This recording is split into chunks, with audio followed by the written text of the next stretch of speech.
Let's go. That's how we do it. Hello guys and welcome to my channel. I'm tier 94, yeah. Okay. Let's go. Just like let's go.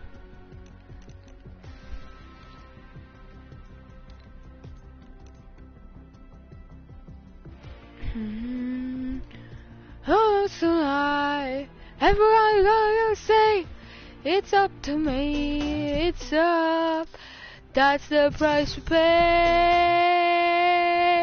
We know how to party today. Stop by the party today. We are gonna party today. And the end also the major. Okay, let's go. Okay, so I have a boogie down.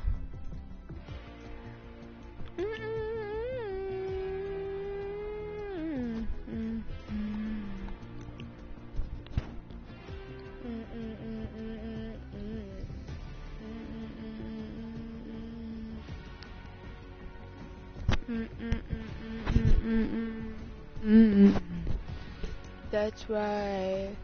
That's the price we pay. Okay, so. Okay, I'm just gonna play some random playgrounds.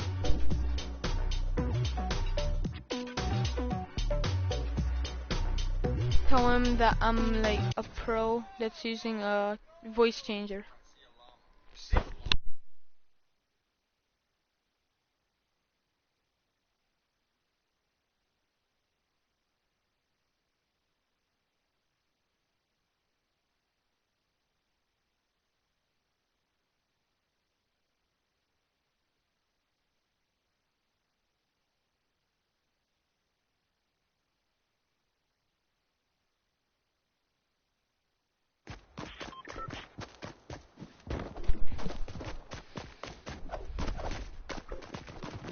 Hello guys.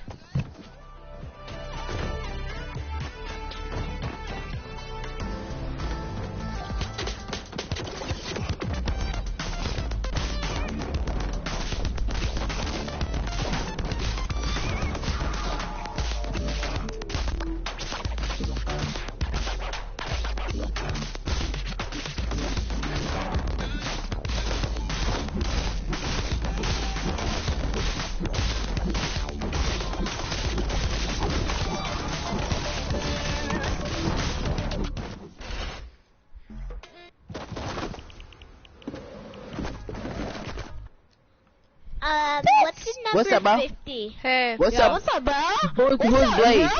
Shut up. Who's Blaze? Me. Blaze Are these you- nuts. Who is Plugs? Me. Pull up with the stick. Alright, I'm gonna add Blaze and Plugs. Are you guys Blaze, good? what kind of skins you got? Who got the Black Knight? Me. Not me. Who is me? Call GDK 1DS. I started The playing kid end of was season 3. Are you an acting- Xbox player? I started playing season 1. Hey, the dude who got the Black Knight, you an Xbox player, bro? Yeah, I'm an Xbox player. What the world? Bro, Xbox player. Trash. I know, everyone says that. But it's true. Everyone Yeah, should know it is that. true. Bro, Why who's you knocking me wanna stop down? Why you don't stop playing on PS4? You just put your account on your PS4. I don't have a PS4, man. I mean, I said, why you? kind of used to PS4 though. Very not gonna That's what lie. I'm saying. I mean, like I'm so used to it, so it's like. GG, Baba. no. I told you. I told you Xbox players. Yeah, that's me. It's me. I just killed you. I told you Xbox players trash. I That's know. I know. Bro, hold up. I mean, Hey, no shooting down. I Please, was no one shoot me low. down. Yeah, no shooting down. Nah, I was low. I mean, I wasn't low, but Why people be I like on 190. I don't know why people be shooting down. Oh crap! Why am I popping? bro. Bro. Another kill. Skag my kill. Thank you Bro, for the kill, bro. Someone has zero. You gonna leave for that, bro? Really, bro? have an ugly skin on. You said I got an ugly skin on? I got an ugly skin on. The stupid scientist. Some gay skin. I was got gonna the say default this. on. I got the Royal Knight on, boy. You know, ugly skin. The Royal With the Knight. Galaxy- Alright, you're the I one got that the- killed me. Yeah, I know. I got the Royal Knight with the Galaxy Attack thing. GG's. Spamming RPG. I was so low. I was like at 1 health.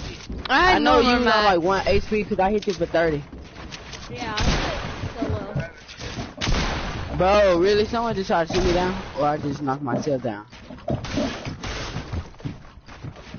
But I'm still alive though. Who's the guy at 16 HP? Someone's fighting some dookie skin. I'm on 82 HP. I just spotted some kid right now. With the one It's with an kinda MP. like Fuck. This guy has a lily poetry. Ah! I just killed myself! I'll fall damage, bro. What the Good for you, world? it goes 10 damage. I just killed myself off fall damage. Okay. Who is Bruce? No way.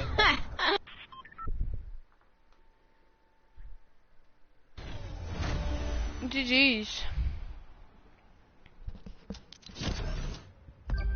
How That'd did be I, a robbery. Stuck a how did I chain, win I this? kill That her makes no on sense. start. How did I keep die? It's because who else this got map. worse skins? Worse skins. I don't know, but how did he die though? I'm mad confused. Bro, low key. Whoever won, they got That was lucky me. because someone did, bro. Yeah. You won because someone, I know, the kid just like, I don't know. yeah, that kid was trash. He knew he was about to get clapped. He called you trash, fool. He just won. He said you boo boo. He said you. I'm at default, but I have season Yo, who's 5, that 6, right 7, 8, 9, 10 battle passes, and yeah. Someone's about to get sniped. Nope. If only, don't you believe, got you.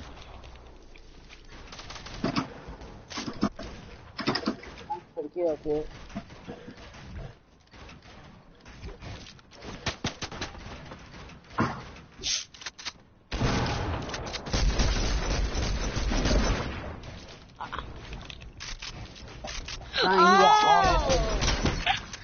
Hey, yo, was that you who just died? I just died.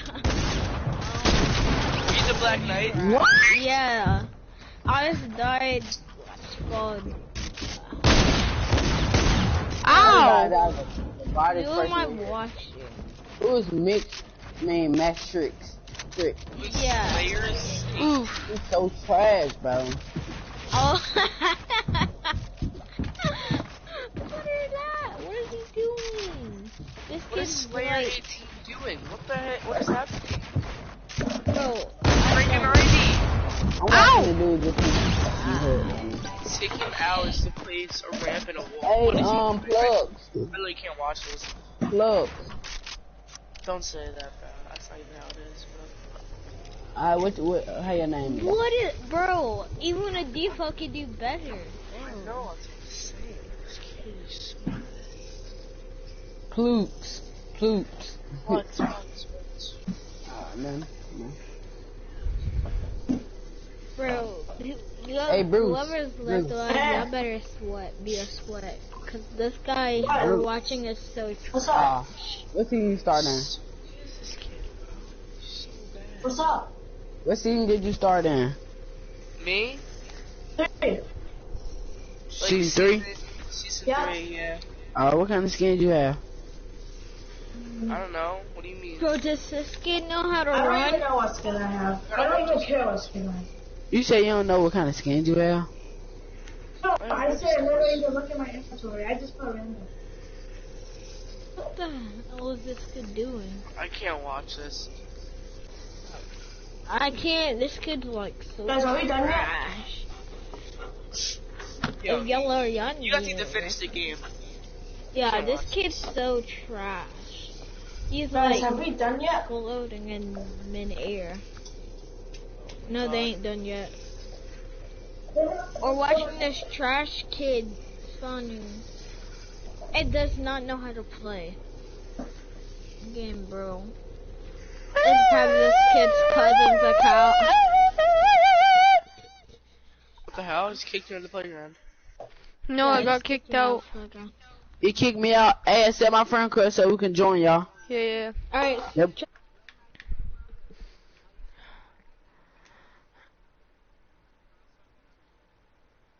I'll accept the PS4 friend request.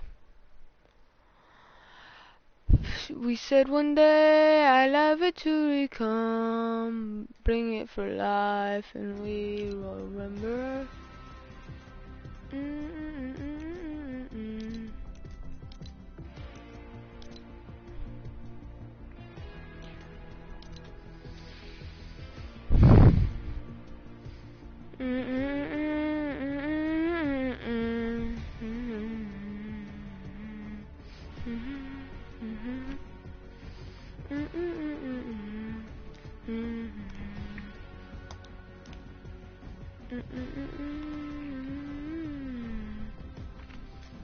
We said life today, we'll remember.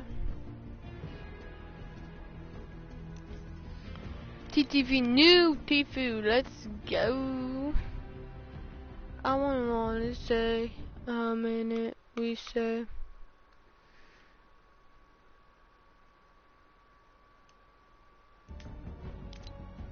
Okay, guys, I'm just gonna play random playground stuff because this kid ain't doing.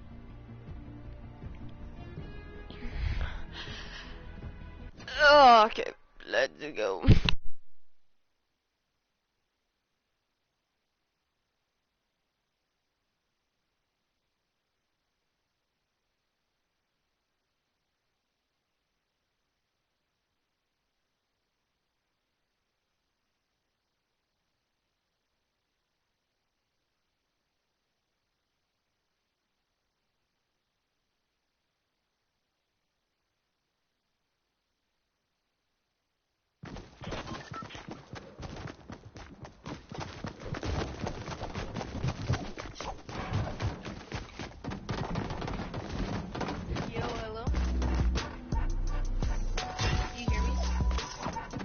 Yeah. Yeah, what's up, bro? Hey. My account just got hacked. By default now. Wait, don't go in there. Don't go in there. Come over here. Come over here.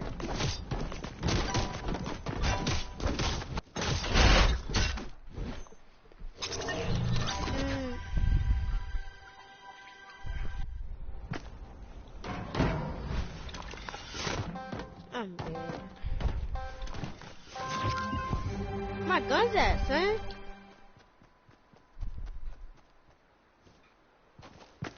No cap. Give me high ground.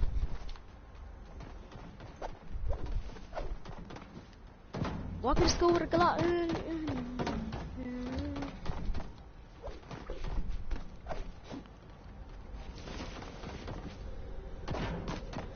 They're coming down. But I'm lagging. I'm done.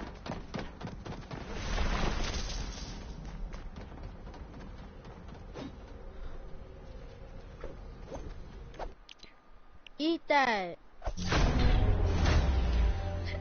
Okay, here. Yeah. Yeah, your mic's loud, bro. I know.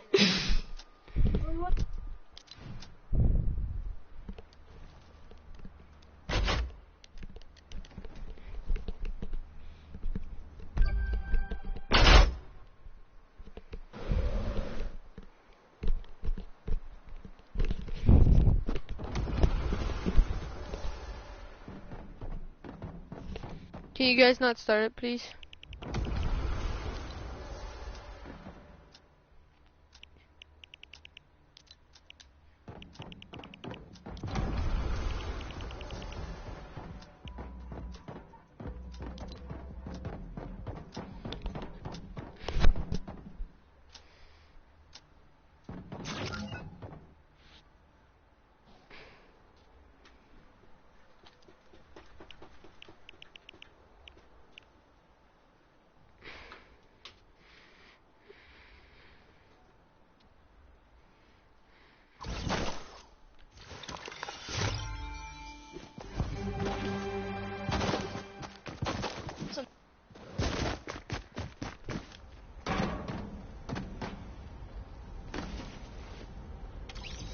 Can you guys restart the game mode?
Hello family of Fortnite, BallTW here, and throughout the Fortnite Champion Series, we're going to be trying to get more acquainted with the world of competitive Fortnite. Today, we're going to be discussing the 3 different stages of a competitive Fortnite game. The early game, the mid game, and the late game, and what different players have as their goals during these stages in order to achieve the ultimate goal, the Victory Royale. Let's start with the early game. Also called the looting phase, this is where all players are attempting to secure their chosen landing spot and maximize their loot potential. In competitive Fortnite, every game matters, so players try to strike a balance between high loot opportunity and safety so as to not waste a game by being eliminated early. Do you drop at a high loot POI like Retail Row or Paradise Palms?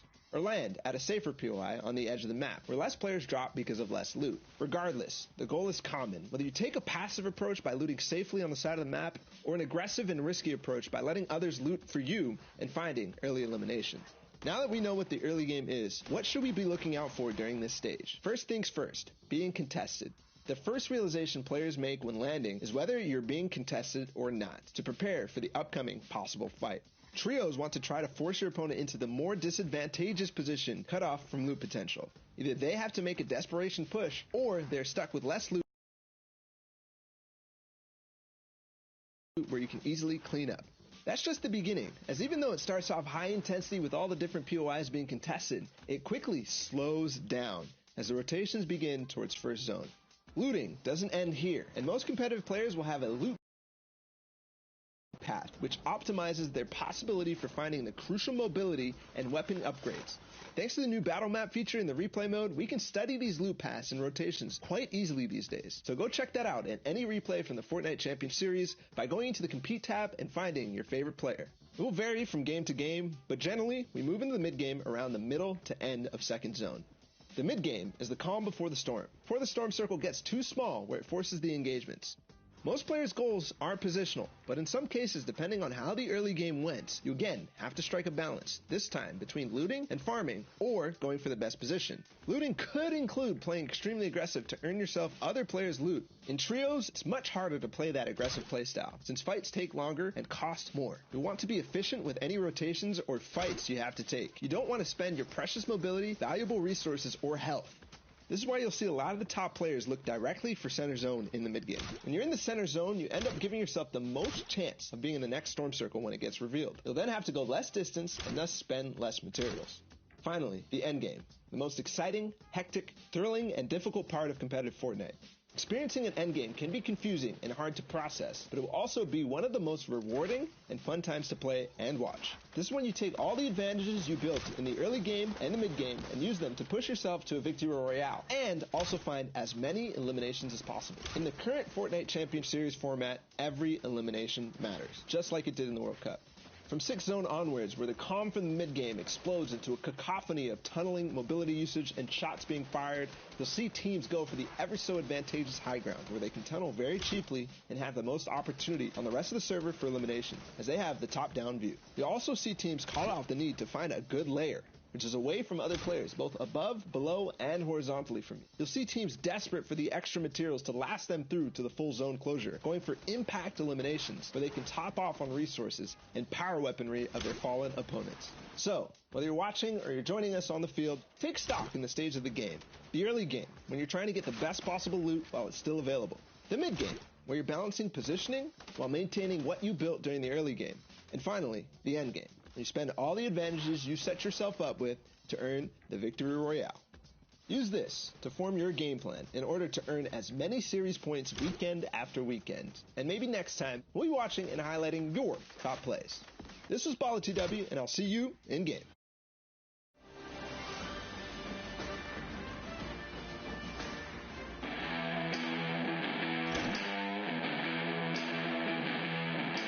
What's up everyone, Sundown here to bring you the latest installment of Plays of the Week. The final opportunity to qualify for the Fortnite Champion Series happened over the weekend, and a number of players were able to push their way to the top and make some spectacular plays. Let's dive in and see who popped off. Kicking off Plays of the Week, we'll start with Kurtz down in South America as he lets no targets get away and says, "Not today."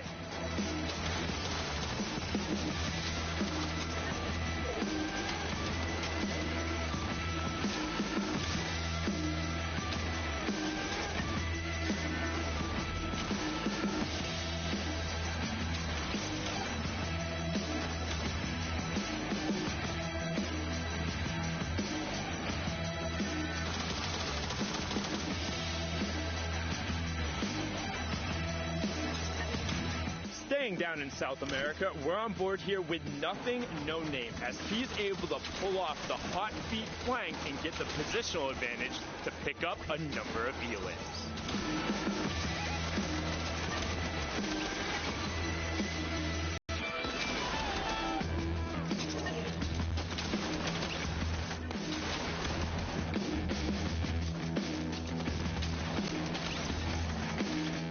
Next, popping over to the Middle East, we have M. Siddiq on the tack attack, going to work and eliminating the rest of the lobby.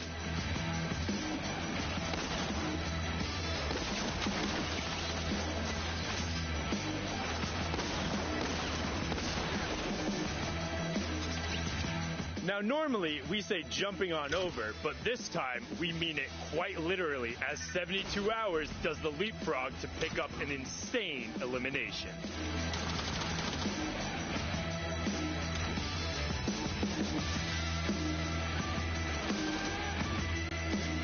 Staying over in NA East, we have the world champion solo player Booga, well, dropping his opponent. Now, over to Europe as we watch Fnatic Provoked get himself out of a tight situation and be the lone survivor to run the rest of the lobby.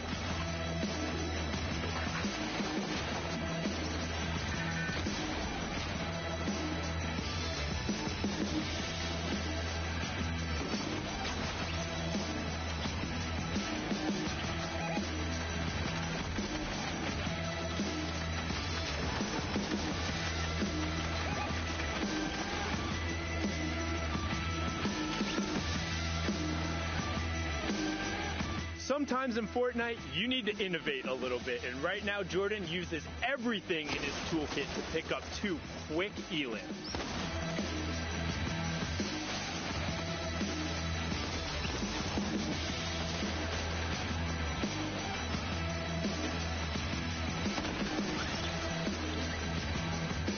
And finally, over in NA West, is it a bird? Is it a plane? No, it's Rex getting his high ground shot out and going for a last-ditch effort to get everything he can.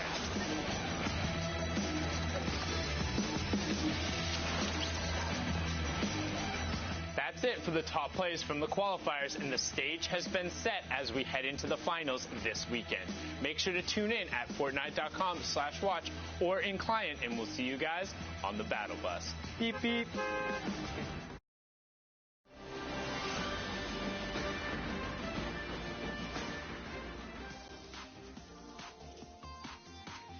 Hey guys, Shio Wager here, and today we're going to be analyzing some of the biggest and most loot-heavy drop spots in the game. From everything to loot paths, timing, and fighting, the most crucial time that sets the tone of the rest of the game is the early game, and your drop spot. Top trios have developed ways to split up and attack each of their drops in their own special ways, and we're going to dive in and see some of the basics of each of these spots, as well as who's utilizing them to place high on the leaderboards.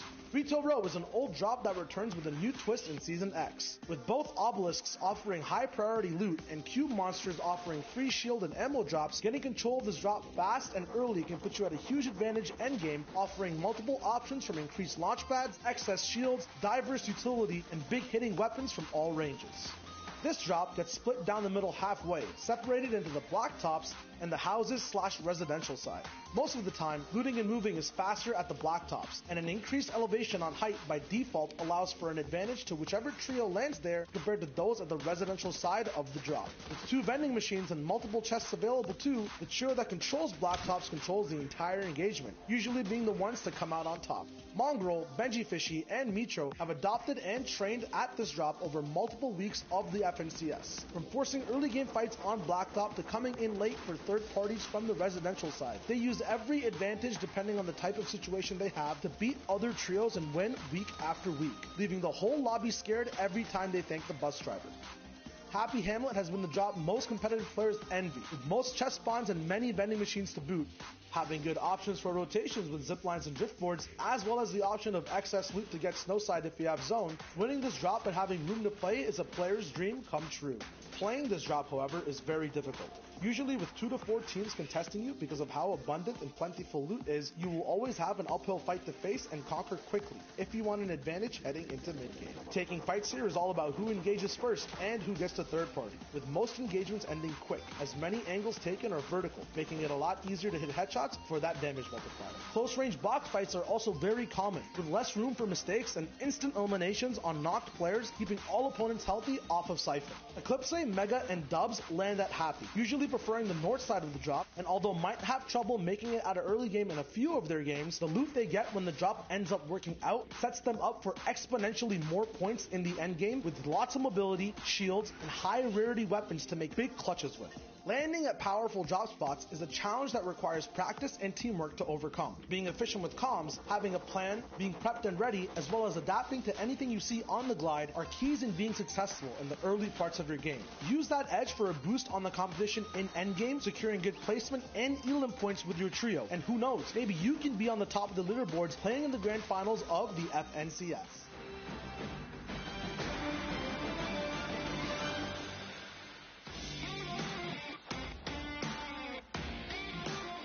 What's up, Fortnite fam? It's me, Zeke, and we're hanging out with our best friend, Sundown. We're doing something a little crazy, Sundown. Oh, are we now, Zeke? What are we doing? We are going to make some very bold predictions heading into the finals of the FNCS. We also have our friend Monster Deepface standing by, and Shy Wager. Gentlemen, if you want to say hello. What's up, boys? Heyo. Very quickly, within 30 seconds or less, you guys got to tell me your predictions for the region. All right, we're starting with Middle East, Sundown. Give me your prediction. So everyone else went with Fiesel, Kappa, and Klops. They won 4 of the 5 times, but I think them splitting their trios might have given them not enough practice, so my bet is going to go towards Flame, Prime, and Hunter. Expect to see them challenging towards the top, and can't leave out Fiesel, Klops, and Kappa as well. All right, Monster Deface, OCE, go. Honestly, I'm going to have to go with Geese, Slaya, and Skyla. And the main reason is because Parpy and his trio actually went to NA East, where you guys saw them dominate the region in Week 4. So with that being said, I know the X2 Twins are, kind of one of the fan faves coming up, but I think Geese, Slaya, and Skyla are really going to give OCE a run for its money coming up. Now for Asia, coming back to you, Sundown, what are those predictions? So Asia, and I've been pretty adamant about this, how there's been about 5 to 10 teams who are consistently up top, but my pick is actually the WGS trio of Jag, Horde, and QLO. They played over in Europe for the World Cup. They've had the most amount of experience. I think that's what's going to allow them to win out. Sure. Speaking of Europe, Shy Wager, you're up.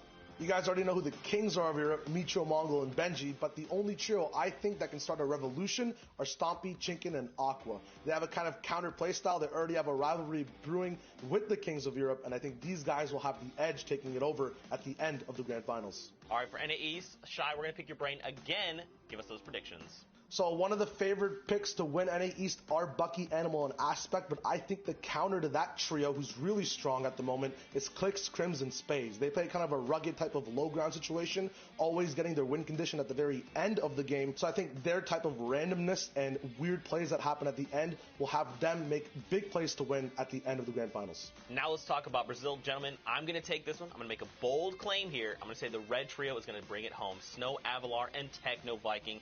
We've seen Techno Viking. He almost made World Cup qualifiers. Just barely missed out on qualifying. The same for Snow and Avalar. This will be their weekend. They're very hungry for the win. I'm telling you guys, they are going to do it. Now, finally, let's wrap up with NA West. Monster Deface, give us your take. I'd be crazy not to mention the trio, Scented, Rex, and Edgy, because they've been the most consistent in the NA West region. But I think another trio that can give them a run for their money is going to be Arkham, Falconer, and Vinny. And Falconer, by the way, the only free agent on this team here in the NA West, at the top of the board, still dominating. So I would love to see them come through and pull it big for the NA West region. Some pretty bold predictions made across the board from everyone. Sundown, Shy Wager, Monster Deface, thank you guys so much for hanging out. And for everyone at home, don't forget, tune in this weekend for the FNCS Finals, September 20th through the 22nd. You can watch at Fortnite.com/watch. And of course, guys, we'll see you on the Battle Bus. Beep, beep.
Welcome back, Fortnite fam. Now, we're going to get ready to hop into some games very quickly, though. Just wanted to remind you guys that Europe, the Heat 1 has been pushed to tomorrow at the same time as Heat number 4. And Brazil has been pushed back 1 hour. So we'll be going into continued and extended coverage of the Middle East that happened this morning. Now, we need 2 casters to get us onto all of the action. And for the first time ever, Monster D-Face and Shio Wager will be paired together to bring us these games. Gentlemen, I can't wait. Take it away. Thank you, and thank you so very much, Zeke. And yeah, like he said, it's Monster D-Face and Shio Wager here on the horn for the first time ever, which is going to be pretty fun, man. I'm excited to cast some games. And there's going to be some nice, scary casts, some nice, scary end games, mid-game coverage going on as well. Going back to the Middle East is very interesting. I touched on what you and Lupo were touching on, the whole can they keep up internationally.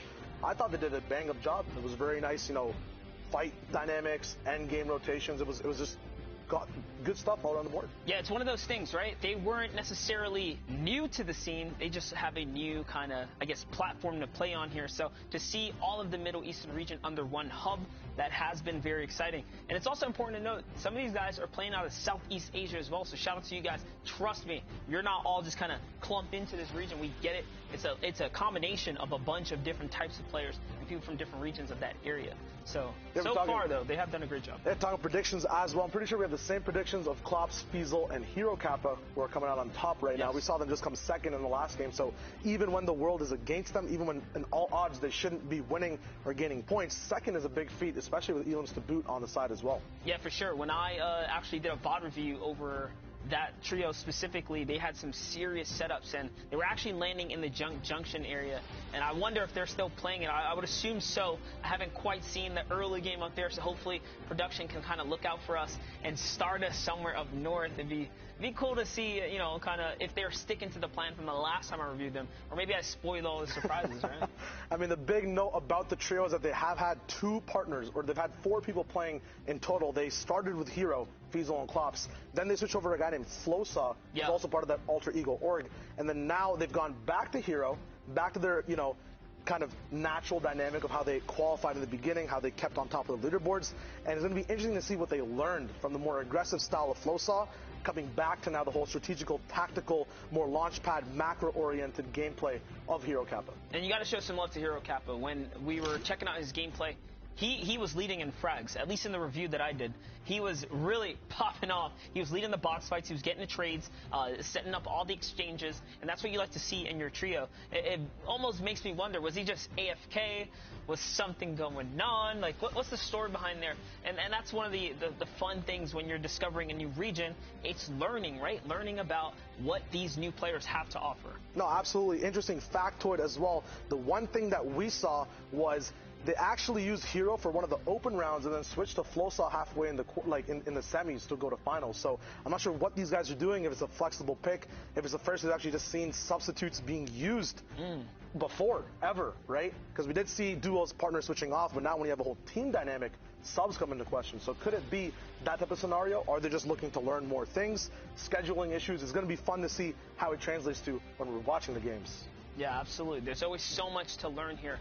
And again, it just kind of goes back to the question, who is going to come out on top? We have a lot riding on the stakes here as far as, our friendly rivalries, as you guys have seen kind of happen here. But anyways, there's our cast of predictions. You can see kind of what's going on. We're going to be leading right into our games, though. So, Klops, Fiesel, Hero Kappa, these are players we've wanted to look out for. We've talked about, Flame, Prime, and Hunter, right, as being a favorite for Sundown and Zeke. People to just look out for.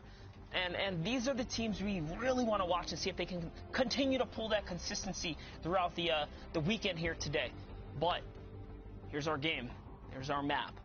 We're loading in. Starting fresh and early, everyone actually dropping out of the battle bus is going to an overview of all the changes we've been seeing in Season X. We've got the Meteor, a nice floaty zone over there for people to take beams from and then drop down instantly. We have all these rift zones offering so many things in a risk-reward type of scenario. We have guaranteed pumps and tilted, but you can't build. So it's very interesting to see how people utilize that either early on fights or mid-game. Right now we're tuning in straight into Retail Row for another throwback, Power versus ASMR. Yeah, and this is a little bit of a rivalry here, so interesting to see that Multiple teams are contesting for retail. It's one of those power POI spots. Not to, use the word power because I know the team has it in their name. But we're here. This is the place you want to own. And don't forget, guys, we're tuning with Middle East region from Heat to Game 4. So the action has been popping off all day long. And we're hopping right in. So this is the early taste of what is going to unfold here as our 32 teams are getting ready on the map. Yeah, I'm talking about Heat 2, Game 4. There are only 6 games of Heat. There are only 2 Heats in the Middle East region. Yes. So this is the back half of games that were happening across the world from us. At the moment, though, we're going to be tuning into, looks like another team at retail as well, popping through. Looks like there's going to be an early Elam getting knocked down. This house in particular as well, the doghouse, kind of connecting the residential and blacktop site, is kind of the place you kind of fight for control. Actually, this is actually Greasy. We're in Greasy. I was going to interject, but you're kind of just on fire there. We actually hopped with another team. We're looking at Greasy here, so you guys know that taco time might happen at any given moment now. And the cool part about that is it starts to heal and regenerate health. And then at the same time, everyone's basically invincible. You cannot take damage during the time, but looks like, a little defense being played here by DSQ and DX, and he gets the exchange here, and that's why they're going to be able to successfully save Nijby. But, again, the dancing happens. Which, by the way, it heals the down player. Oh, for real? Yes, so if you're down, your health comes back up. The only catch is if you're down in the storm, no one heals. And then at that point, it could be extremely detrimental. You don't want to go down during that time. But, hey, if you're down, taco time can actually save you if you're on the other side. So, pros and cons. One big thing about early and mid-game fights is utilizing down players as kind of, strategic forces in an actual fight, strategic places to actually pressure. For a little bit, just kind of hold them up. Absolutely. Use that little bit of leverage to bait out a team, turn that into a winning situation for you. Because one of the cons of going on offense is you expose yourself. You're out there, you're vulnerable, you're moving, you're typically not building. And in those situations, that's where you get traded shots. But here, we're looking at Retail Row. This is what we wanted to focus on. NM7, FHD, and Young specifically have been hitting some disgusting shots over the course of today. The heavy sniper we know to be a favorite on a few of these players. Most teams only run with one sniper. We've seen multiple players picking up snipers on this squad. Yeah, the biggest thing about the sniper as a power weapon, as a win condition type of weapon to make moves off of, when you have shockwaves, you can see right now in the inventory, right? Let's just take this example. You only have 2 chances to use that shock. You miss with a heavy snipe, depending on your heavy ammo count, which gets found in much bigger, varieties of 7, 13 ammo spread around the map. You have so many more opportunities to land that heavy sniper throughout any point in the game. It's more expendable, which means you can play off of it so much more frequently. That's right, and just taking a look here, Yonks is going to get a nice little power upgrade to the loadout there as he picks up a blue pump shotgun. So the confidence is in their favor. They're actually glancing over at the Black Ops. They're not quite sure. They saw a little bit of aggro zombie movement, from the Fiends here, kind of lingering about, and because of that, they were cautious. They knew a team was here when we first checked in with them. Seems like the coast is pretty clear, and now they're gonna focus on taking out the pylons here. Yeah, one thing I actually wanted to talk about, we noticed Retail and Greasy coming in, right? We also made that little mistake with the houses. The big thing, though, to note about that, a lot of these house layouts are very similar when you're looking at it inside. And with new POIs, suppose you are a team that goes Retail and it's so contested. Moving over to Greasy and having that similar layout, knowing exactly how to play those buildings, and as well looking at what are the power buildings in the POI. How does that kind of change the way you adapt to it versus a team that's not their monster? I mean, you absolutely need to know your layout. It's one of the perks of mastering a place and playing off a place for long periods of time. Now, let's just say if things were to just change or something new was to show up, that could be a big issue for some of the competitors. But hey, the best of the best adapt, and someone's going to figure out how to make it work, right? Absolutely. You get the experience of playing in Retail, apply it to Greasy. You might just get a whole new drop spot, right? Yeah, there's taco time. Hey, that's free shields. That's, as you said, the free utilization of having a knockdown teammate just staying alive. It's huge things you can play off of. We're going to be looking at a Polar Peak team right now. Also a very interesting POI that's been developed kind of in the meta game over this whole season. In the beginning, not many people wanted to land here, not seeing the actual potential of loot, as we did lose the big castle, but gained so much more map space and movement vertically around the map and actual sight lines towards Frosty, towards the cabins at the back, and even Happy Hamlet takes shots at people who are up here from Polar. Yeah, Polar Peak has always been one of those power spots to hold. You have this super high elevation. You have loads of rotation opportunity. And you can see here, it's been so long since we watched early game. I haven't even seen a team execute a proper kind of float across to big tree like that, right? So these are the small things that I nerd out over specifically is rotations, figuring out how people play their drop spots and figure out their loot situations. Something cool to note, guys, you actually don't take fall damage if you were to fall off a high place with the hoverboard. You've got all the factoids down, man. These guys. I play a lot of tips. Let's go, Monster. Just something to think about. So don't panic, guys. If you ever want to really make an aggressive dive and push, it's actually a perfect opener to come in on the hoverboard. You are exposed, but you can jump off at any elevation, any height. And if you fail, it's okay. You'll be all right. That's one thing you also. One thing you also pointed out on, it's actually Heat 1 Game 4 from the Middle East at the moment, which is a whole new slew of players that we're going to be seeing because we were watching Heat 2 previously, so we'll see how this Heat panned out, how the end games kind of differ. Before we saw a lot of top-down shooting vertically, not many people challenging it late at all, a lot of miniguns, a lot of AR spam. Once that 7th zone kind of passed, it was free reign for those people on height. It's just about how many points can you efficiently accumulate. So now we'll see what are some of the other different type of win conditions end game, Monster, that you've seen in Comp Fortnite. Hey, I mean, the name of the game is to earn points regardless. You see squads that like to execute zone 6 for high ground and then dominate, right? Put pressure down, dictate the pace of the game. You see other players that tend to kind of hold mid-ground tarp, hold down on shockwaves, and then make big moves towards the tail end, try and secure high ground, right? All of which are risk and reward plays. Personally, I think the scariest type of play style is going for height early. Those players that have the guts to go for zone 6 high ground, you're risking all of your material at the expense of going for elims, which aren't guaranteed to you, and then you're trying to control the pace of the battle, which again, some people struggle, right, in those situations, because if you don't do it properly, the server will turn on you, and now all of a sudden, you're losing. Yep, there's so many teams alive near the end of the game. There's always one that can sense the weakness on height. Oh, you're not double tarping anymore. Your metal switched to wood. Here's an opportunity. Where's the spam? You're not hitting me. So like, now it's time to fire back and set up those countermeasures. And that's one of the kind of tug of wars that these teams and trios face. But here we have Sidig, MS Idij, and Rampage here, and looks like they are looking to battle here. So the team that we saw at Greasy here was already rotating out, and in comes the fire. So just exposing themselves, no fear at all, just fearless out in the open, using a little bit of ducking there, kind of trying to naturally avoid some shots here. The shield bubble comes down. Invoke is on a weird position here. And up he goes for the high ground right now, and that's a shockwave. He's going to leave his backside open, and he's going to suffer all of his shield right there. It's going to be very painful. Now, one big thing to notice in this breakdown is on approach, Rampage, Sidig, and M-Sidig all together were doing a 2-1 breakdown at all times. They always made sure there was one person a little bit higher, kind of switching roles to make sure they had that 2-1 split. And you see it in this fight. It's 2 people on a wall on one opponent.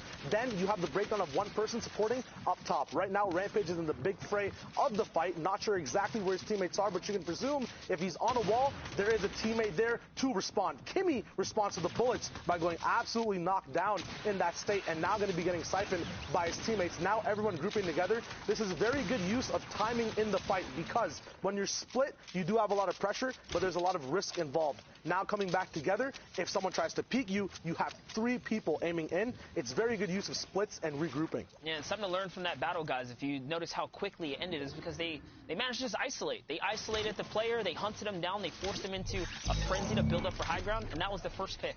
After that, the rest of the team just kind of fell in suit, trying to play catch-up to save their teammate. But we've seen a wonderful story of Minzu, Kinji, and Boxfighter Moon all day today. They had high ground. They took 2nd place in the first game we watched, in a crazy turnaround and some shockwave plays that were made towards endgame. But we know they've been making it to the end, and they weren't on our radar previous to this. So to see Minzu, Kinji, and Boxfighter Moon here finally making a little stake of the claim for fame here on the Fortnite competitive scene is really nice. This is one of the awesome things about being able to check out these new regions and give people opportunity. No, absolutely. This is the breakthrough moment at the moment. We've seen them be really good early game in Happy, but now they have the worst possible zone rotating in. It looks like it's pulling all the way up to the right side of the map, so they will be having a mid-game fight. Very smart use of utility, making sure with Stinks you can actually track where your enemies are through that damage tick through the wall. Now you can see them actually responding after getting that first elim. This is what we're talking about earlier in the day. When you have a Stink, it's not usually used to grief, but to gather info, and and then act upon afterwards. So now they're full body sending it straight into the box fight. As they're doing it, another two teams come up from the top. It's a huge mishmash at Grandma's house in the middle of the map. A lot of teams should be rotating through here. They might get even more action as Kinji goes down. That's what I want to talk about. It was the aggression, the fearlessness. Moon actually jumped into a 1v3 battle for high ground build. He held it down, but unfortunately Kinji's going to get traded out here as Minju was in the low ground trying to figure things out.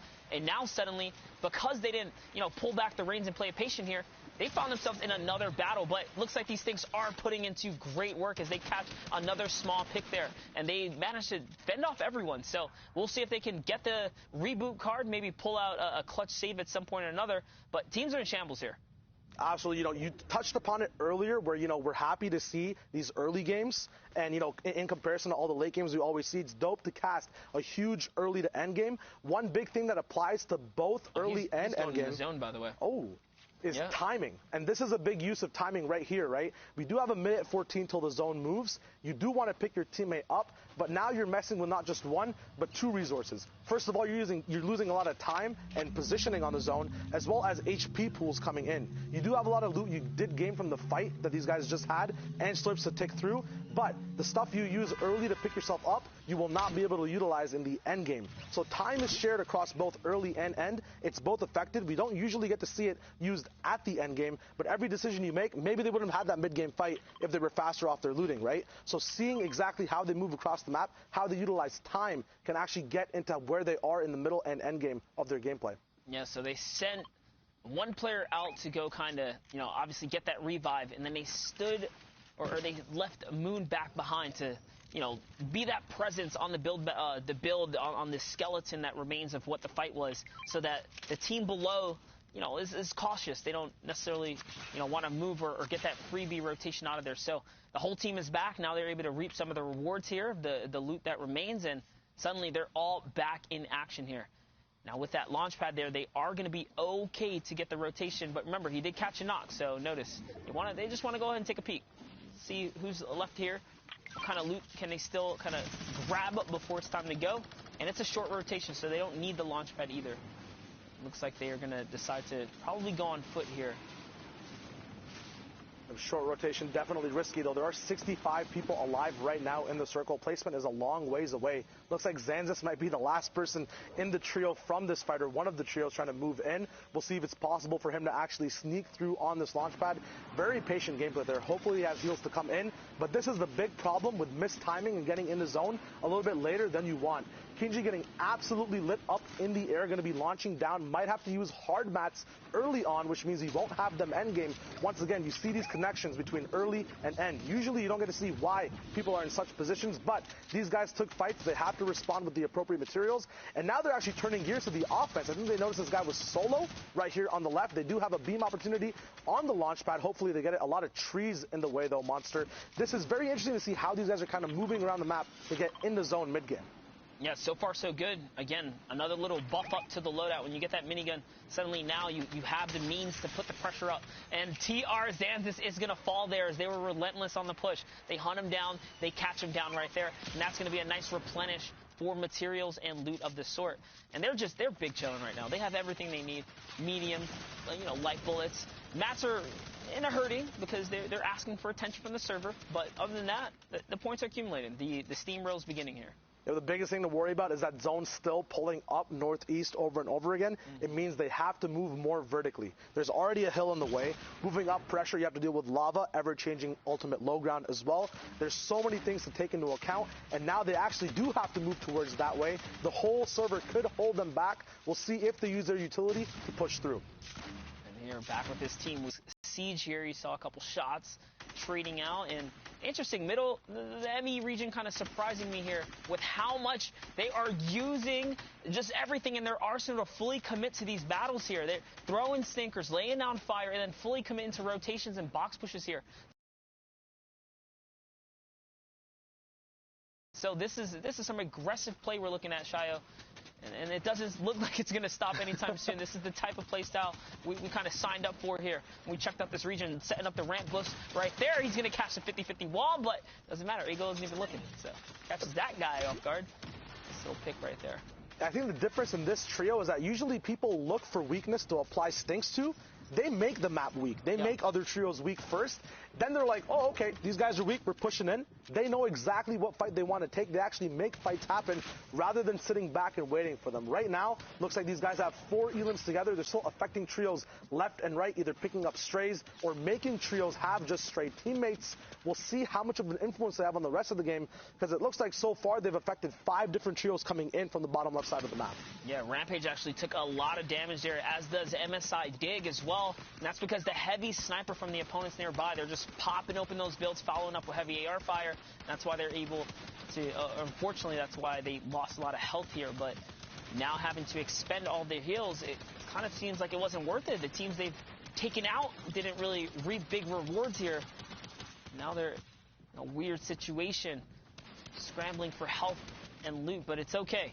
We're approaching Zone 5. It'll reveal itself in just 15 seconds, and then they'll have to make a big decision of whether they get to stay and kind of plan up, or move out and use those shockwaves. The big thing about decisions is they're the easiest to make when you have a lot of options. Yeah. The fact that they've ran out of all this utility, all these shields, limits their options. So now they have to play a certain type of way. They have to either find recyclable launch pads. Yes, they have the shockwaves, but then if they use them now, they lose the option as them for a win condition later in the game. So everything's kind of all on the plate now. They don't have any side dish available, no dessert coming up. It's one main course. They have to make sure it stays tasty. Hopefully they get in, and it's an easy coming from them all the way to the later parts of the zone where they can utilize whatever utility they have left. Yeah, and this is a long rotation here, guys. They actually did not look out.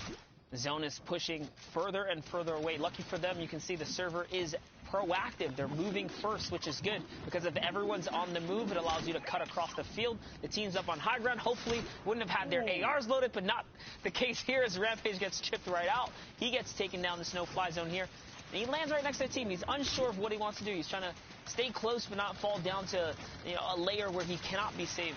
But it looks like that's it. That's it. This team split up. Rampage is out the game. Now it's just a duo that remains here. This MSI Dig and Sid Dig here, cooking up this minigun. This is a very precarious pressure point, so close to their opponents there.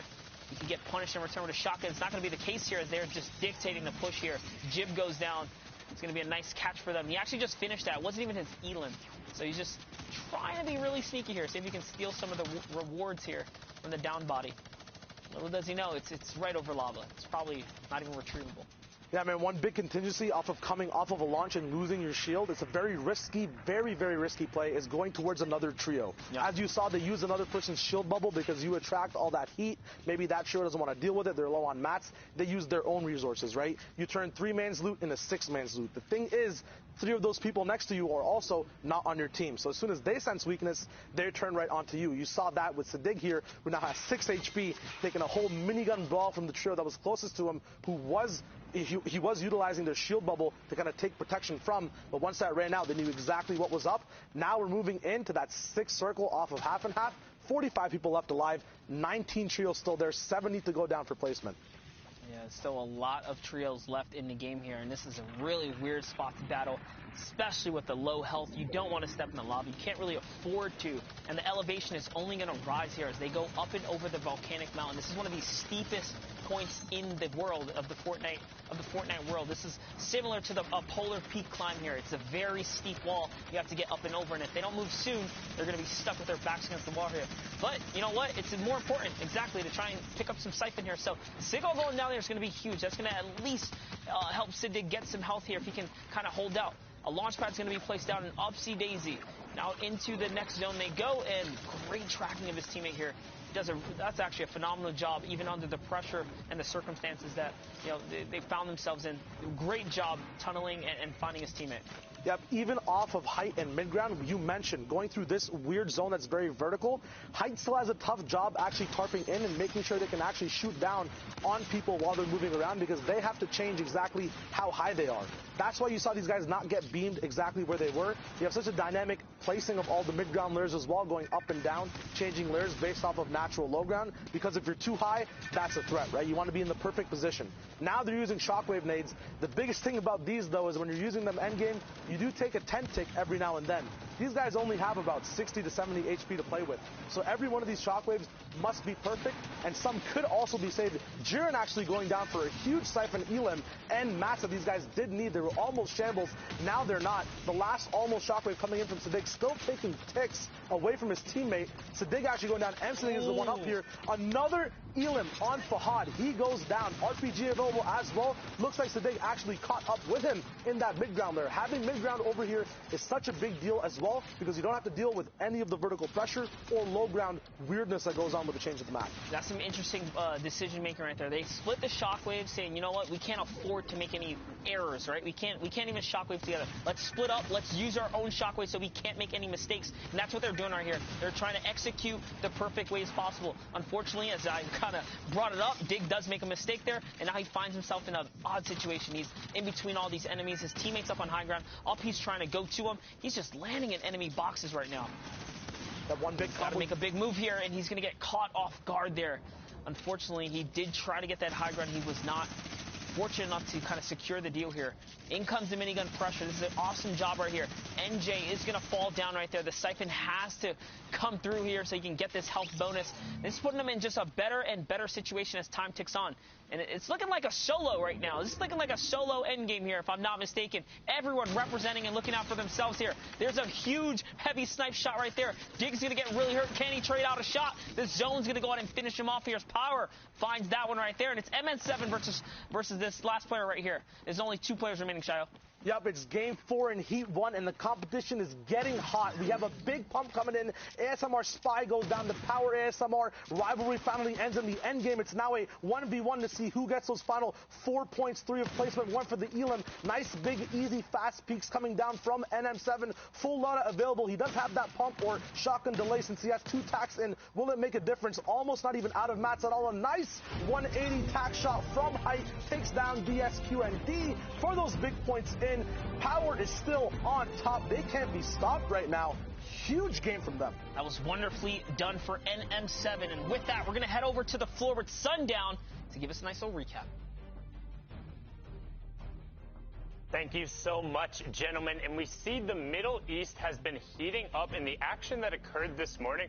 Honestly, I'm a big fan. I love watching it, watching the early games and the mid game, the discipline when the team goes, but also the little bit of chaos and kind of like fanaticism that happens in the end games when all of a sudden, just as Monster said, it turned into a solo game right there at the end. But let's dive in and see some of the plays that were made in the past game. And first, we're going to hop on board with Toggle. His positional awareness and the fact that he's able to turn towards the rest of the storm and lay down these rifle shots means he's going to find a number of elims here. And you can see the rest of his team has been down. It's a tale of people making individual strong efforts in the end game. We kind of talked about it before, how they stick very close together in the mid and early game. But we've seen now over and over again, teams aren't necessarily able to keep that discipline when it starts getting hectic and all of these fights are going down. Players start dropping all over the place. Right now, Adam ZK able to find a number of picks using the minigun and the edits to get pressure, but unfortunately isn't clean enough to pick them up without taking back damage. Now you can see Adam is in shambles, so W Horse is trying to play the protector role, but they're in fights on the back of the storm, and this is where it starts to break down. Despite getting the Siphon, everyone on their team needs to now regroup, and boom, we flip back over. W Horse, whole team is eliminated, was able to pick up a number of elims. 5 players left, 4 trios in the match. Power NF from the low ground is able to pick up 2 elims in a row and then maintain his positioning through discipline and then close out in the 1v1, giving him a huge boost. And these clutch factors is what's going to lift these players up, particularly as we head into the grand final tomorrow. I mean, it has just been incredible watching the action so far and getting to see these guys really develop and continue on.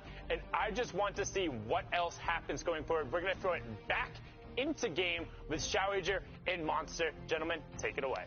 Thank you, Sundown. And yep, the action has been real here, Shayo. That was an exciting last game there. You saw for a second. Hey, Sundown, pretty face. We saw for a second there, you know, couple classic jump shotgun plays. kind of keeping that high ground, kept it real textbook.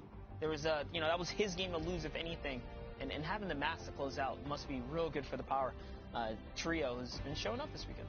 It's always dope to see a kind of mid-ground team hiding out and coming up off the top. The coolest thing to see is the journey from early to end of all the trios coming in and how the decisions they made earlier affected their end game in total at the end. Now we're going to see everyone dropping out of the battle bus.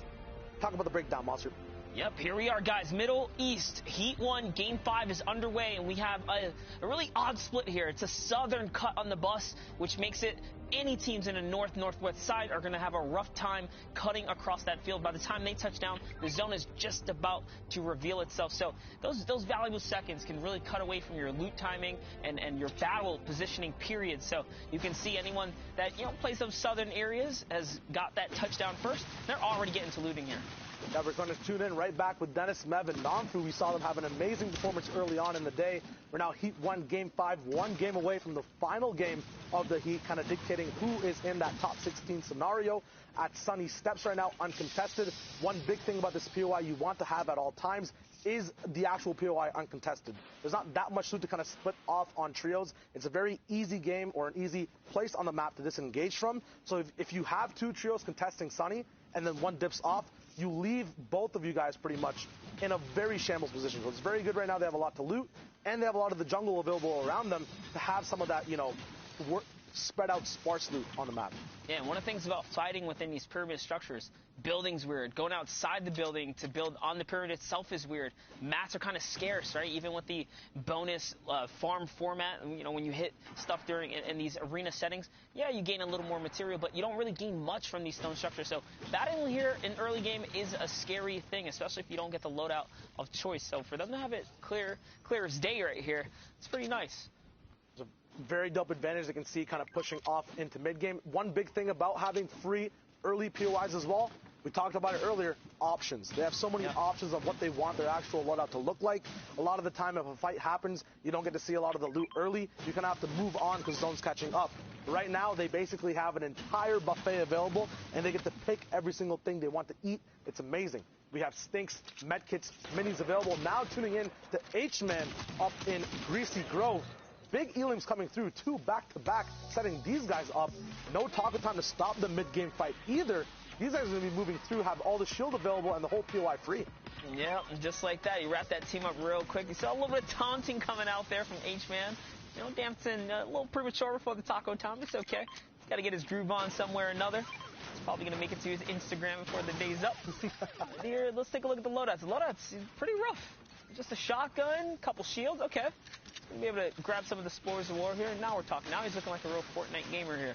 He's got something to work with here in the game today. Opting to farm up this metal. It's very nice. Going to set him up for success.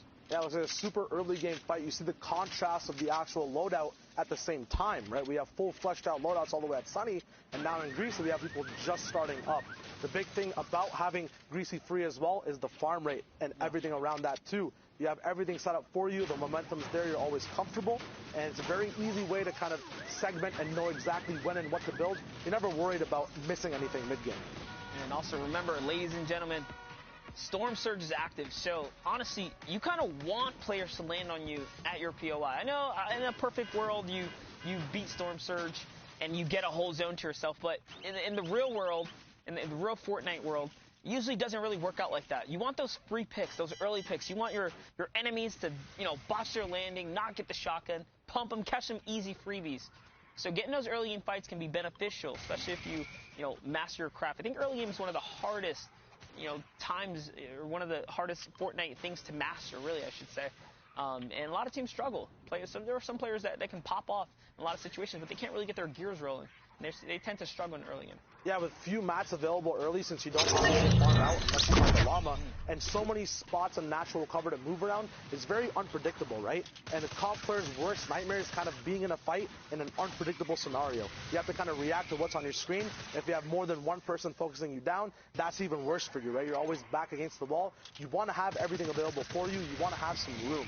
So 100% I agree. Early game is something that's very hard to perfect and very hard to kind of prep for when you're playing in the game. It usually just gets thrown onto you.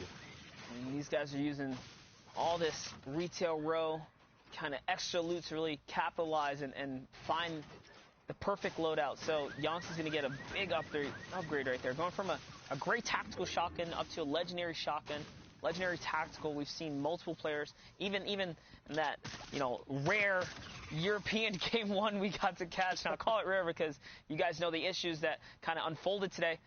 We saw players, pro players, taking the gold tack over the blue pump, even when it needed most. Players needed it the most, right? You needed that one pump. People were still opting to rock out with the gold tack. Yeah, the meta for a lot of players and the way they play and take peaks, they use the combat for so much time of the season. They're used to having more bullets to send through. They're used to having, the fire rate. Yeah, the fire rate as well, right? It's just the biggest thing they're not used to and they have to kind of adjust to is the pull-out time of that gold and purple tack, because it is slower than all the other shotguns available right now in the loot pool. Here's Zanzis. So they're going to use hoverboards to get away from the trio that's to the left, or maybe they didn't even realize they're actually firing off in the distance there. So little do they know, someone is already up close and personal, but there it is. The sound cue is given off, and he's actually spotted by Zephyr, who's got the perfect pinch on this player, and Zanzis, who's got the nice range as well with the explodes here. Shield Bubble is going to isolate this player from Zephyr, and Zephyr loses the 1v1. Shield Bubble absolutely isolates. The big thing about this side of the map, too, is how spread out and isolated you are from the get-go. So much of the split is going on just for looting purposes that when a fight starts, you have to act quick to get back to your team. Fast builds from Zanzis, though. Shockwaves coming through. Still a block off. The tack shots not missing a single one out of 8 in his clip. Zanzis is on point right now. Metal's not going to stop his beam from coming through into your box. A two-way split on pressure on the box as well. I hear a minigun in there too, Monster. This is insane. It's going down right now. He's not missing any shots. Happy that you noted that, because there's knock players everywhere. Wisa goes down. Normally when it's me and I got a tack shotgun, I have a million excuses to figure out why I'm not, landing or damaging, but it doesn't matter. Zanz has shown that you can hit your shots, you're going to win your fights. And that's exactly how this battle has turned around, because Zephyr was the first to get traded out. So as a 2v3 situation, they're doing so good. Invoke's going to fall down now as well, which means that last player is very weak, because Zanz has already got 2 knocks here. So let's see how he goes to execute and kind of seal the deal here. So he walks right around, and there he goes. He catches Invoke.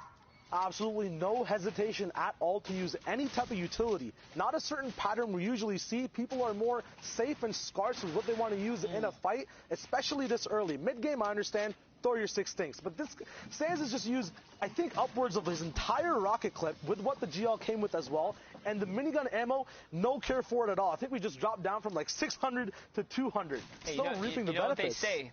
If you can't take it with you back to the lobby, so you might as well throw it out there, because the worst thing is to get taken out of a game and be like, man, I still had those splashes. I knew I should have padded right there, right? Or, kind of have those regrets. So, good on them to kind of throw it all at the wall when it mattered, because their teammate got taken out first. Zephyr lost. So you might as well throw everything to really take the tide and take the bull by the horns in that situation, I should say. But taking a look at the other side of the map, we have Eska, Toggle, Seagull on the run here from a team behind them. They put some pressure on squads kind of floating around, launch padding above. And when the zone gets pulled down from this angle, on the entire map, this bone spot, the whole Sakura flower field, is a very interesting place where a lot of trios actually converge. A lot of the POIs on that side of the map usually don't waste too much time actually getting bricked from, but if you have that mentality because you just want to go and farm the teeth, every other trio has that mentality as well. There's so much brick available, as you can see, on the lake, on the actual rock behind you guys, the whole skull. But the big issue is if every trio is thinking that way, this is what ends up happening. A huge fight that blows out, stinks being thrown, a lot of utility being used, including defensive utility like campfires and bubble shields, will have a lot of engagements that you probably don't want to take just because you're on the same page as some other trios in the early game. And those are some amazing stinks right there to really put the pressure on these players down here. But there's someone in Tilted Town who's actually firing back. There's another squad on the mountain just to the side of multiple players. RSG Spirit tries to skate away there on the hoverboard. He's going to get picked off immediately by this trio right now. They say, you know what? We caught a freebie over here. Let's go back. Let's get that loot and forget these guys on the river. They'll live to see another day for now. Yeah, big cost to their resources, though. A lot of, I think, would ultimately just expend it to push that fight. Easily farmable up once again, but we did see so many trios rotating through here. Will there actually be much left at the moment, or will they have to get it on the fly moving forward as well? These guys seem to not stop. It just toggles on 24/7. Fights are on all the time. Not sure why there's just, it's a 2-box kind of defensive base right now, but the less boxes you have, the more opportunity for a big pop-off moment. Spirit getting released all the way to that knockdown state. It's a box wall-to-wall fight right now. It's going to be that 50-50 engagement. Big Elam coming out of Toggle. You gotta show some respect for Toggle shots right there, flicking at the light and the slightest pixel that moved in front of him. He did not miss a shot, hitting 3 flush pump shots right there, and a flawless edit as well on the player that was just picked up. So Spirit got knocked, he got saved, he got put right back down to the dirt, and then Toggle follows up with the other. Now hopping on over to Shifty Shafts. Looks like we have, we saw Sid dig, we saw MSI dig, and Rampage have a great last game. They're just outside of the Shifty here, and there's another trio nearby. Amazing. We're going to be looking at Shifty now, one big place to actually get refarmable mats in. The biggest part about this, you talked about the whole skull earlier for Brick. A lot of teams do rotate the Shifty for that metal, as once again, on this kind of middle side of the map, especially coming out of Tilted Town, yes, you have an increased plethora of mats available from chests, but to knock off and top off all your metal, you do have to rotate and find a lot with other trios as well. So a dope pattern we're seeing in this mid game is a lot of Middle Eastern trios on the same page, moving forward, backwards, and all around the map, knowing the exact power, POI, and farm spots mid game as well, as we see a care package coming down from the top.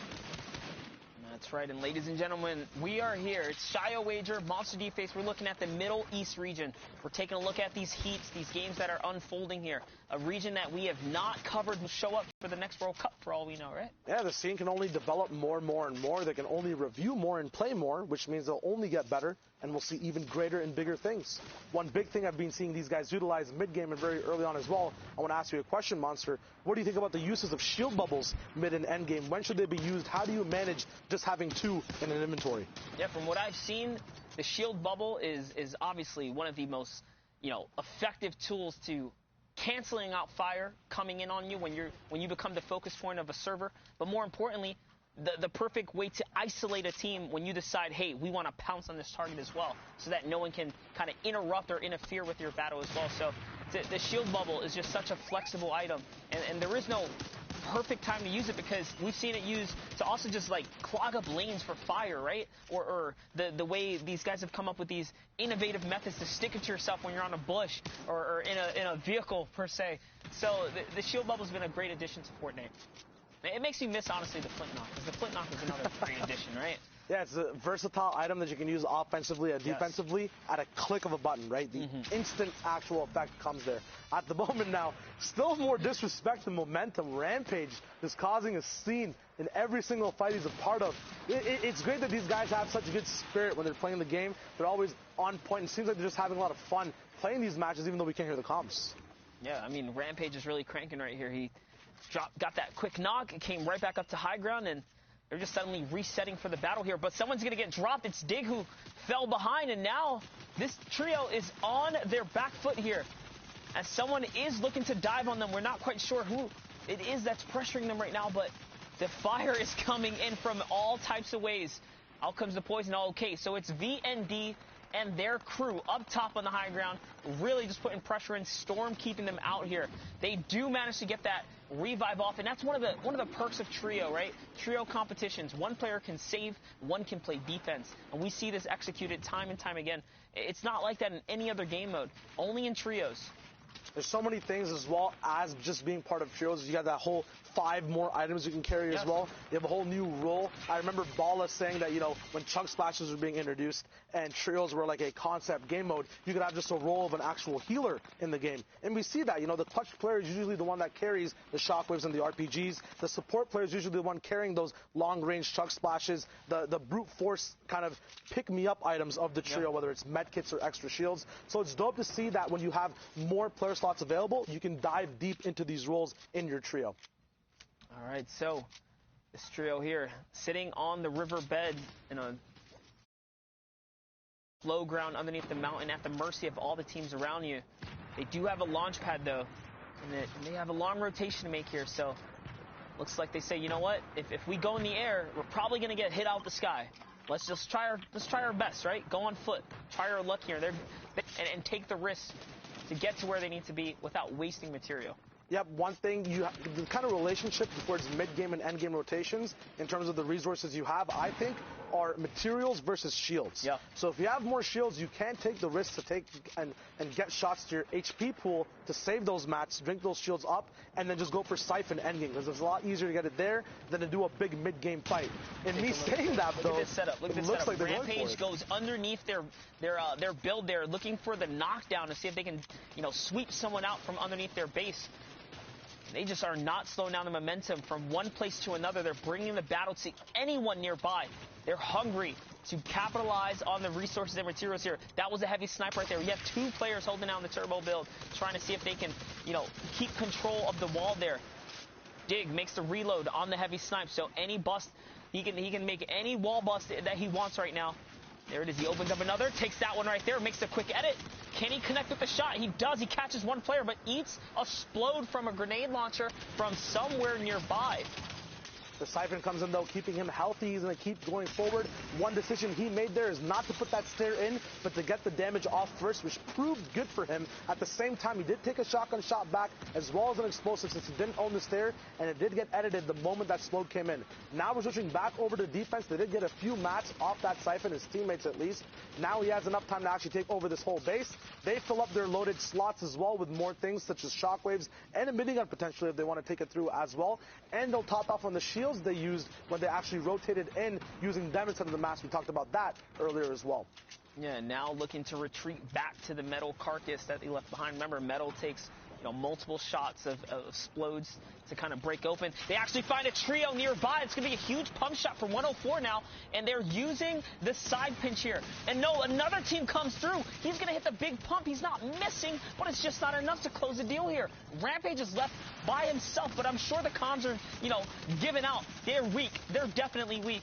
Let's see if Rampage can pull it together here. He has 13 minis in the loadout here, and he is going to find, yeah, there it is. He's got to switch up the loadout here just a bit. Can he get his heals off, though? Can he get the medium bullets? No, he actually only has 5 mediums in the legendary, or in the epic AR here. Yeah, one thing I was going to notice, even if he does survive, what can he actually do? He kind of just has to stay in boxes, zone to zone, shockwave, and hope to get into someone's box or wreck another trio's game to get back in and online. Because right now, I'm counting him completely out of the running against all these big other trios. You see Namfu right above him and VND below him as well. That was a worst-case scenario, too. When you hear that team chug splash going off, when you're like, ooh, that was ours. They caught our boy. They're using our resource. They're all healthy. Now you know they're healthy. So that's not a battle you can take. So the VND boys managed to topple the team right there, the Rampage crew, and now make a big rotation here, and they get away with it. They get away with a beautiful launch pad, leading them right into the Storm Wave 6, where we'll get our first moving zone. So we have a nice little stink grenade right there. It's going to put some pressure up, but this trio is so split now. Now, one thing, the big note as well, is that these guys are on point with using the proper mats at the proper times. At the moment, they're boxed up before a moving zone. This is where you want no interruptions on your game plan. You don't want your base to get shaken. You don't want any disturbances possible. So you're using those hard mats to make sure you're not focused. Yeah. Because no one's going to pop in 3 AR mags of a SCAR to break open exactly where your box is, right? So this is very smart for them to just kind of have a little bit of premeditated planning. Then using wood later on. They're almost topped up on every mat as well, which is very, very smart from these VND boys.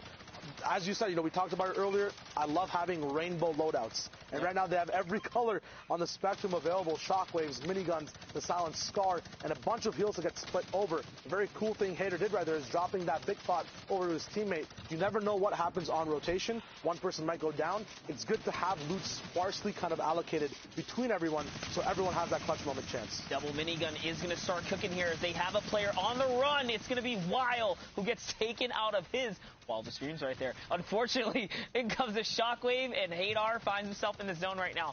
At the cost, of course, of a lot of HP, but there it is. That Elim is converted. Dreamwild falls down, and now Hadar's just got to eat some zone. He's trying to crank his way up this mountain. Such a weird spot to be in. There's a player right underneath him. I wonder if he's going to turn around and try and catch this free pick right here. No, he's just more worried about defense. There it is, little offensive play right there. Can he connect? No, he's gonna get taken out. Gets dropped real quick. Now hopping over to Zanzis, Zephyr, and others. You can see just from a nice aerial view of the rotation these players have to make, the struggle that they have going up and over the mountain, and now through what might be the best terrain right here. It's kind of flat. This is where you want to be. This is where you want to be if you're on the front side of that zone. But anyone at the back on the blue line, once people get based up and realize once Fahad is done drinking these shields, they're going to look straight back for all those elims to come pouring and funneling through. So yes, it's amazing to have flat land if you are in that advantageous position. FHD does pop the launch pad right there, and out they go floating. Kind of an early launch pad as well, just to go and battle for the high ground. So this is that zone wave 6 we talk about, going for the high ground nice and early here. He's cooking that minigun right now, trying to see what he can do. Little does you know, there is another team up high. There it is. This player has been spotted, melts him right out the sky. Wild Gamer here goes straight down, and the high ground is the power trios. Once again here, the minigun's just a perfect situation. They're just chopping players down. This is just too easy for him at this point. Yeah, but split solo as well. He doesn't have to worry about his teammates getting in the way at all. It's free reign for Fahad right now. Even if he does get knocked down due to low mats, it's the only thing I can see that can stop his reign right now. But his teammates can cover that as well. He's going to keep minigunning down. The shockwave is the perfect thing for him too. Getting people down to white tags, has the shotgun to switch over to as well. Yonk's up top. Looks like he actually bit off more than he could chew. Fahad goes down. These guys still have so many elims right now. 6 with more to come. The zone is just flipping back. Looks like they have an advantage to hold back the whole zone from height as well on hard mats. Shockwaves are the only thing that can stop them from this position. And the reason it really works out for them, minigun, high ground, in this situation specifically, is because it went right over low terrain. Everything dipped, so everyone's floating on weak builds, weak wood. When the minigun comes chopping, it's taking all that resource, all that material with it. And all these players were just thrown down to low ground. It's hard to defend at that point because you have to block what's coming up from above. You have to protect your floor plane below you. You can see there, he's going to actually use a shockwave. That's actually really odd. He throws a player out to the zone. You see for a second there, the lining did show someone in the storm, so it was successful. And there it is. Someone goes down, but Yonk's still at it. He's looking for the shotgun shot right here. And they're just going to win. They're just going to hold players out. I guess the shockwaves kicking them to the zone was worth. It kind of all went in their favor, huh? Yeah, it was a very unique ending right there. Very casual. They straight up started doing weird edits on height at the end. Absolutely no respect. We're going to be throwing it over to Sundown to break down more of what we saw in this heat and more. Sundown, what you got? What I got is some more highlights from the early and mid, and then a great display of the power trio holding the high ground and kind of putting what I said a little bit to shame in the last analysis. They were able to stick together as a duo and run out the rest of the lobby, showing that teamwork and the prevalence and the ability to dominate. So very well played from them. Let's hop on in and see what went down in the match. So first, again, we're hopping on board with Toggle and his trio as they're able to get a knock and then put a great amount of pressure onto them. Stealing the wall on the other side, seeing the chug splashes go down, and just going to work. Boom, knock right there, gets the conversion, and they're able to then find the other opponent inside the shield bubble and reap all of the rewards from that. Now on board with the Alter Ego crew, who is able to find a pinch and then get the knock and seeing the teamwork. So now we'll see it from the other perspective, just the amount of pressure they're putting on, constantly pickaxing, trying to take the wall and trying to not allow the opponents to get away. This is the early aggression that's disciplined through, and you can see Dennis Smith being able to catch the opponent out there. Nasir going down, stuck between a rock and a hard place on the side of the wall, and again, just putting these rifles to work on the backside of the storm and catching people in unfavorable positions. Now you can see Mev picking up Lynn there and able to avoid the trap. And this is a great rotation coming out from Moon as he's able to land right on the side of the bubble shield, box himself out, and catch a quick edit. You barely even saw him take that shot out, but now he's able to track down and get the loot from that to put his team in a great position. But now on board with the power trio as they just run out the high ground. And I mean, just watch here. Like his ability to track Jiren there, constantly checking his angles, and they were, again, never threatened. We talk about high ground control and being able to work top down and converting it into eliminations. There was a reason these guys were on top in this heat, and it was their ability to execute and finish in the end games. That is back-to-back victory royales running out from the power trio. And again, there's a reason they ran Heat 1. But Now we're going to continue with our Middle East coverage. I'm going to hop into the casting booth, and joining me will be the fantastic, as Zeke said, amazing, individual, award-winning Dr. Lupo. I don't know about all that, but I appreciate it. Thank you, Sundown. We have one game left from Heat 1 in the Middle East, and man, it is coming down to the wire. A lot of really crazy plays, and you were taking a look at everything that we've seen thus far from that last match. The pace at which these players are playing, I think, we've said it before. A number of us have mentioned it. Now that the Middle East has a more localized server to connect to, the level of play is really showing that even they can keep up. So going into potentially the next World Cup, if that's something that's in the future for them, it's going to be interesting to see yet another player base added to the pool of players that play for that. So. I know, I enjoyed a lot seeing players coming out from India, Saudi Arabia, from Southeast Asia. They're all over the place, but the games are ready, so let's hop onto the battle bus and drop on in to continue our coverage of the Middle East. And again, apologies in terms of those who wanted to watch the European action. We're intending on watching that. Heat 1 did get moved to tomorrow during the same time as Heat 4, but I will also say I've really enjoyed getting an extended look. It's not a lot of times. I know during the World Cup coverage we did go back and watch some of the Asian Oceania replays, but we don't often get to do a deep dive into some of these other regions. So I'm really enjoying it as someone who tends to go back and watch a lot of the server replays just on my own. Getting to explain this and kind of show off these gameplay, it's really enjoyable to me. Believe me, I understand people want to see their favorites and things like that, and we will get to all those players, time permitting.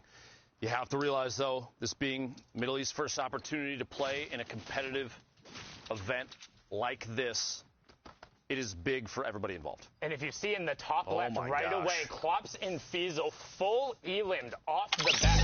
And that was the thing I talked about. They did end up making it through to the grand final tomorrow, but they struggled a little bit, to be honest. Everyone, again, I was the only one who picked against them, but I will say it's still not tomorrow yet. They're there, which is all that ends up mattering, but they didn't seem anywhere near as dominant as they were before, and you can tell right off the bat, them getting contested game in and game out. That's the second time we've seen them be the first trio eliminated from a match. One at a time here. Kid Falcon, Spammy, and Mad Clown picking up a set of eliminations on this trio. One after another, they fall, and we're at 3 points already. 16 total for this team.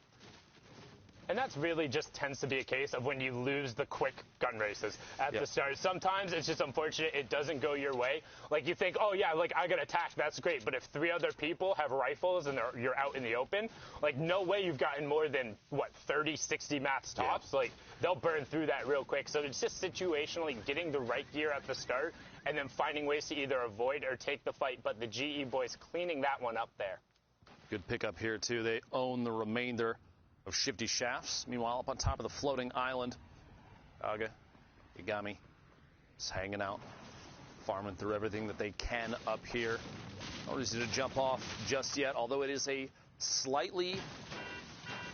It's a tough spot, I'm just going to say, because they're up above the block, so you have a chance to take shots down and contest. One of the most competitive drop spots, typically, because the way that the block is designed, it's player-based, so from time to time, when it changes, it's almost a toss-up whether or not it's going to be good or bad. And right now, a number of teams across, I think, every region are planning on dropping block. I've seen things on Twitter, even going so far as DMs to say, hey, you dropping block, and admitting very clearly that it's going to be a contested drop for some of the more competitive players. So up here on top of the floating island, they have a chance to look down from above and take some shots. I don't think it's going to happen, though, because you don't want to give away your position. Even early game, if you ask to get shot at, by doing so, it's going to cause a problem. They do have a mech here, low light, bouncing around. Yaga might jump in with and continue this rotation. The third player still up on top of the block. Yagami's still up there.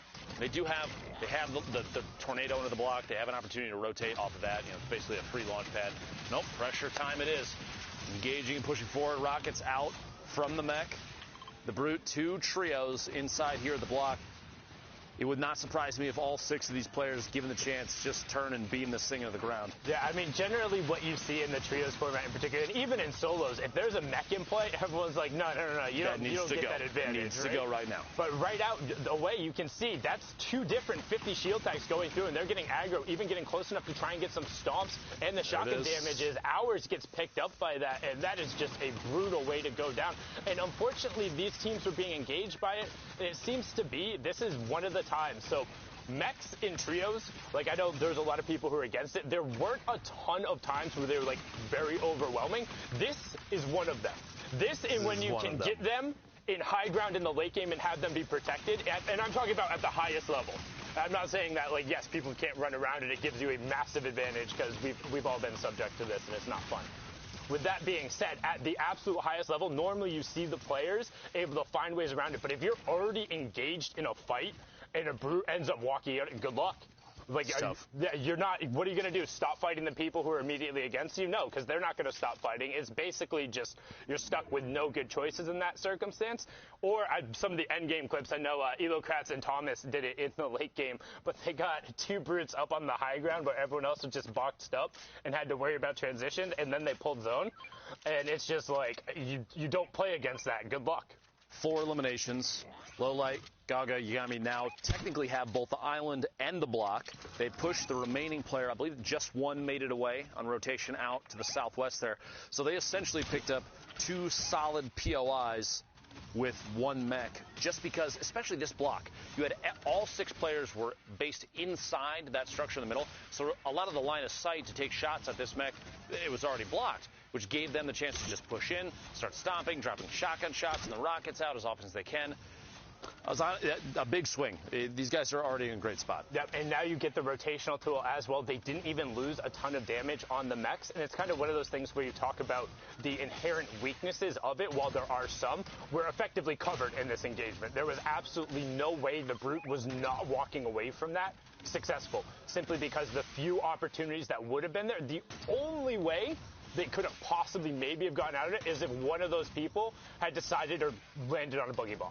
Exactly. So it's like that is your only chance in that circumstance. Otherwise, you're just out, and effectively, you're out, you're gone, 4 over. And the block, the reason why it's so contested, there is always, always a very dense amount of ammunition, loot, and materials. You will always be able to get maxed out 1,500 per player, and you'll be leaving there with enough ammunition to where you aren't going to be scared to harass people in the mid-game, which in competitive trios is huge, which is why you see a number of people there. Now, getting the fortune of the fact that Kevin was directly above the block, and then a brute lands right next to him, I mean, that is just praying to RNGesus and taking every advantage of it. The stars certainly aligned, but they took, like I said, they took big advantage of the situation. Ended up coming out there with 4 eliminations and basically everything else that they could need up to that point. I think there was a heavy snipe, which you see here, sit up the top of Viking Village, taking a shot there. Can't quite connect. 2 players, I believe Rampage is also with him up top there. The third, not even seeing on the minimap. Just there we go, right on the screen right there, far north. Rotating across, still taking shots. These guys aren't going to challenge. You have a chance to maybe land a big hit from up here. That's not a Dr. Lupo snipe. You hit those. Imagine a knock from this distance. They might not be able to capitalize on it, but you're going to slow that team down. Somebody's got to go back, try and pick up the revive. Meanwhile, this trio will rotate in and get ahead, just like this, try and get inside the safe zone, and they can stormhold at this point. Yeah, you have to be so absurdly careful when doing that off the edge of the mountains. You want to avoid trees there at absolutely all costs, because if you clip a tree and suddenly lose your fall immunity, I mean, that is some of the worst. So I'm going to go like all the way back, right? PAX West, the very first time we actually did an event, we were going through, we were doing the tech testing, and we had like all the observers. I was like, hey, I'm going to do really well in this test. We'll make sure like everyone is watching me, all that. So we get it all lined up so everything is going. I'm flying into Tilted right away. I see a number of people there, really excited. I clipped a tree right when I was going, lost my immunity, fell down. Very first person eliminated from the match. We had to actually scramble all of the tech and the tests we were doing to then look at somebody else. I had to explain to everyone why I was the first one that was out. So that was fun, but avoiding that, I know Ninja was a big fan of that tree as well a number of times. So I feel as though a number of players have shared that similar experience, Tim the Tatman especially. Meanwhile, pushing forward here, you have 2 players from a trio to the north already at that gas station. 1 is separated, which means if these 3 do run into them, I would not be surprised if aggression happens, especially a lead-off shot with that heavy snipe. A knock here on either one of those players. Abdullah all the way in the back. Nadia and Nasir still there, separated. And one thing about Siddig, M-Siddig, and Rampage, they were in the highlight video from Week 5. They qualified through the automatic qualification, and they actually dropped me a DM saying, hey, watch out for us. We feel like we've been playing very good, but give us a shout out because I promise we'll be there. Sitting on 61 points right now in the 6th game. They were in that top rank. Like, looks like we're going to be seeing them in the grand finals, and now hitting that snipe and being the aggressors here in the mid game. But notice how there is a team coming up behind them, and they're only covering one direction right now. They're looking right now. You see the arrows in your mini-map down there. They're kind of jumping and rotating and checking to the left. They want to see if at some point there's a chance to find a shot. They'll eliminate the knockdown there. Pushing forward. It looks like a little bit of a weapon swap issue. Desktop with that sniper rifle. Meanwhile, they are building up the explodes to try and drop any of the material that they can. Get inside the box, take the ramp, go for the swap, find the shotty shot, and can't quite connect. Sitting down to 92 HP, a little bit of a panic. The splashes right now might be the key, especially if you have a teammate nearby. Pick that up, get the siphon off of it. 90 eliminated. It is now an outnumbered situation here. Secure the walls and make sure you own every piece of the structure. Yeah, right here. Stack up, splash it. Gonna happen? Maybe, maybe not. Waiting for it. Okay, no, no, use the full instead first. There we go. Make sure you get every little bit of it. They want to maximize their efficiency. They did have the other player knocked and they haven't quite converted on it, so they should know that player is looking for the revive. They're trying to find him right now and building up for the height advantage, but they're kind of opt to knock it down. I think you should probably just try and chase and find it. The shockwave a second ago, I believe, was from the opponent trying to take that ultimate high ground. M-Citic still going for the knockdown on the structure here. We'll see. Yep, Abdullah all the way up top right now. Trying to rotate away, it looks like. I think the conversion just went over for that Elim as well. He got knocked and did take full damage and then will get the convert over right after the other one. So it's another 3 Elims going up to them, pushing them to 64 points, but 24 trios still remaining. The wall right at their back. You've got players flying across in front, the launch pad. This is kind of an interesting rotation. You have that trio basically separated from each other at this point. A player landing all the way on the north side next to that hill. You see him ducking around the outside now, making their way to the east to try and get inside the safe zone. And they do so. All inside now. Oh, yeah, they're on driftboards. Okay, I was trying to figure out, like, how they came flying through right there, but able to get a couple shots. I mean, that can be very scary, rounding in front of a trio who's ready to take shots at you on a driftboard, but as long as you're able to clear enough space, people will generally trade shield tags for having a driftboard on the rotation, because more often than not in trios, somebody is carrying excess shields, just with kind of how the loophole is right now, which is I'm a huge fan of, and the fact that trios really enables you to effectively always have at least 2 slots. I think the competitive player base as a whole is very appreciative of the number of shield restoring mechanics in the game right now.